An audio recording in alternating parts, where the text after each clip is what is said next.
A new chapter in serial killers. You've heard of Ted Bundy, Son of Sam, Jeffrey Dahmer. Now some authorities say this woman is America's first female serial killer. Did you say to yourself, I'm out of control, I'm killing people? No. Her victims, 7 men, each shot to death. She claims self-defense. Am I supposed to die because I'm a prostitute? No, I don't think so. What set her off?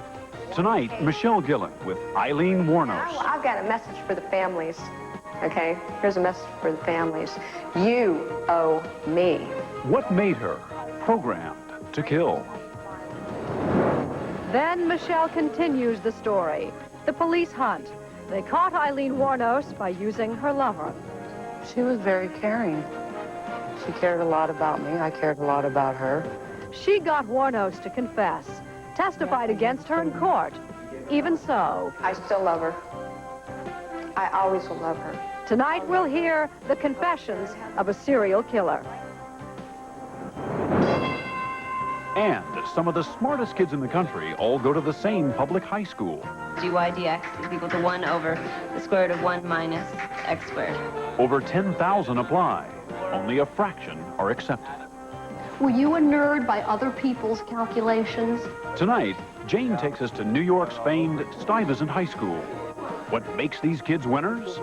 With school about to open, inspiration from the best and the brightest. Dateline NBC with correspondents Brian Ross, Michelle Gillen, Deborah Roberts, and John Scott.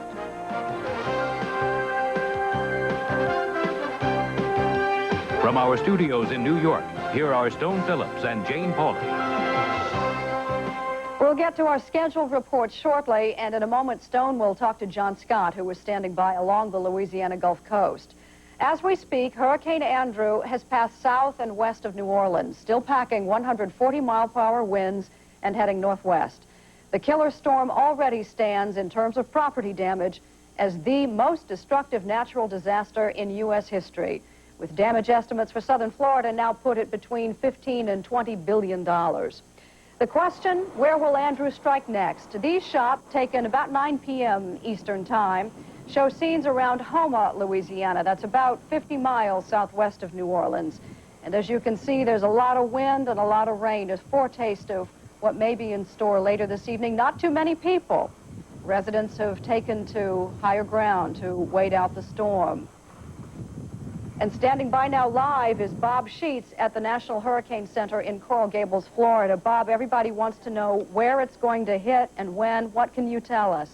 Well, Jane, is getting very close to the coastline. In fact, the eye wall of the storm, and that's the strongest part of the storm, is right on the coast right now, just to the southwest of New Orleans. Morgan City sets right up in here, and the eye wall will pass over that area within the next about 3 to 4 hours. And what does that mean for how wide an area? How much of the Louisiana coastline there can expect to take some serious punishment?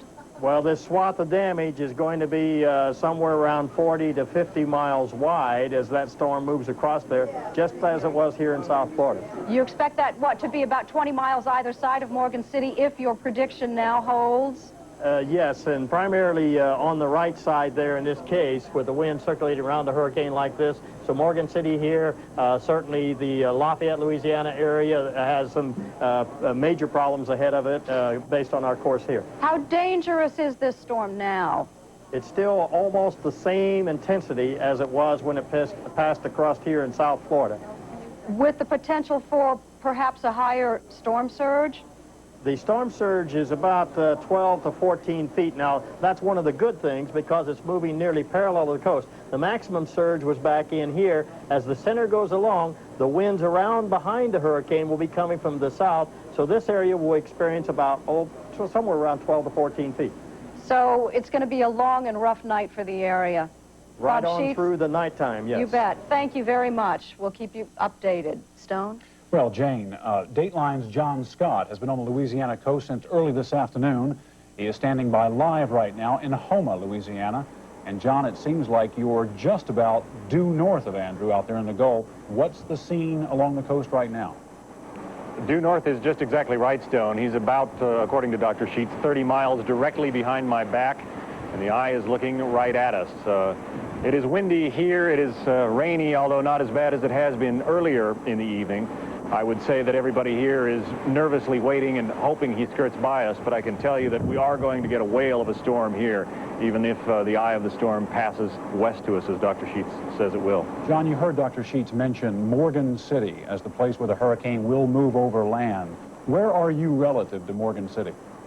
We're about 30 miles due east of there. In fact, we drove through Morgan City on our way here a few hours ago, and it's virtually a ghost town to see it from the street. Everybody is hunkered down inside their houses and shelters and so forth. How much of Houma has been evacuated at this point?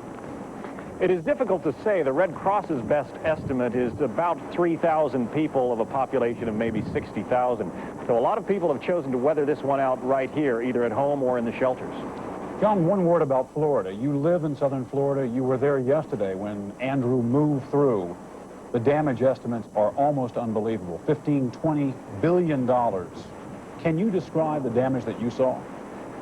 It's really impossible to describe, Stone. You hear words tossed around as a war zone, the area being a war zone, that the destruction is unbelievable. We can't really find words to describe what happened in certain parts of Dade County, parts of South Florida.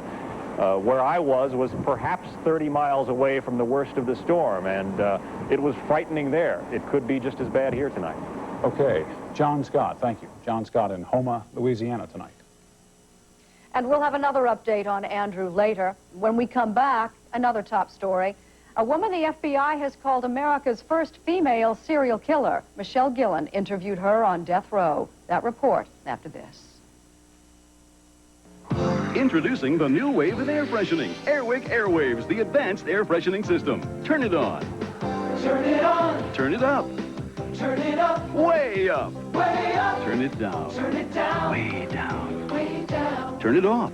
Slip in a refill for freshness that goes on and on. Airwick Airwaves. Electric, refillable, adjustable. Turn it on. Turn it up. Turn it down for just the right amount of freshness all around. Completely adjustable Airwick Airwaves, the advanced air freshening system.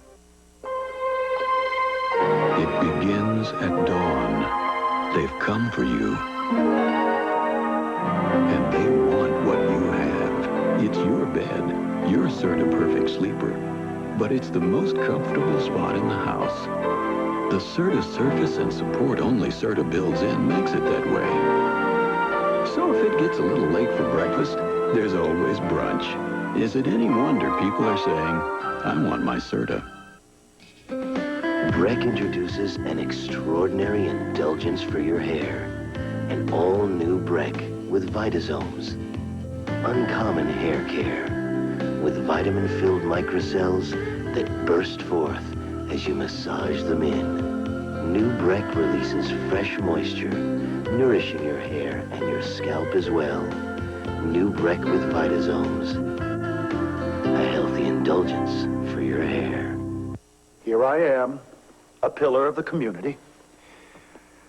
And I love Kellogg's Frosted Flakes. Brave adults challenge the notion that Frosted Flakes is just a kid's cereal. In business meetings, I look around and wonder, am I the only one? Those sweet, crunchy flakes and a splash of cold milk. What could an adult like better for breakfast? I'm crazy about the taste.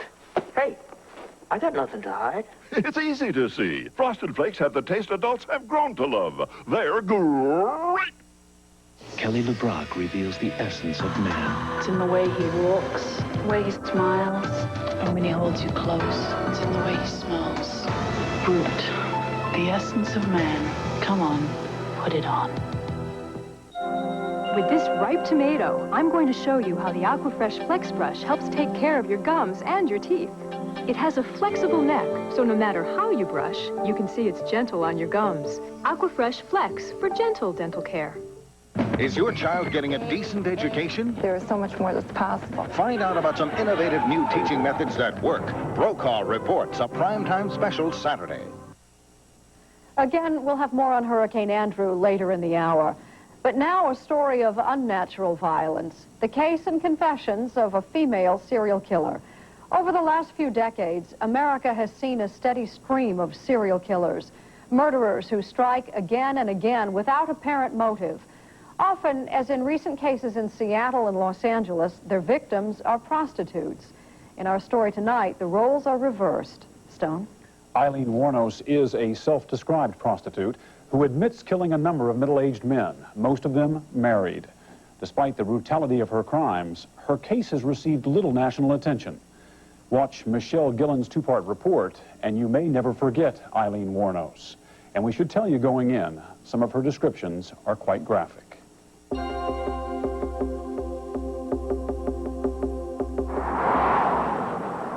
Across Central Florida, amid the traffic of tourists making their way to Disney World, a hitchhiking prostitute named Eileen Wuornos spent her days and nights selling sex to men. I was going out with a whole lot of men. I was going out with hundreds, maybe thousands. For 7 of those men, the ride with Eileen Wuornos was fatal. After she propositioned them and in some cases had sex with them, she shot and killed them. We look at women as being frail. This woman's not frail. This is probably the meanest woman I ever met in my life. The FBI calls her the first female serial killer, comparing her to men who have killed stranger after stranger again and again over months or years. But Wuornos is a woman, and she says she killed to protect herself. You say you are not a serial killer. I'm not a serial killer, and I'm not a murderer.